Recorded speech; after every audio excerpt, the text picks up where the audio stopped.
बढ़िया सभी हमारे इस यूट्यूब चैनल में रहने वाले और YouTube program official TV YouTube channel देखने वाले सभी दर्शक महानुभाव को स्वागत करता हूँ।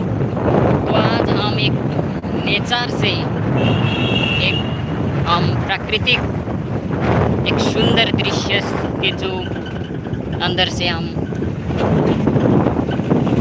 जा रहे हैं और आप लोग के साथ में ये लाइव ले आया हूँ जो यहाँ पे आप लोग देखिए नज़ारा इतना सुंदर है।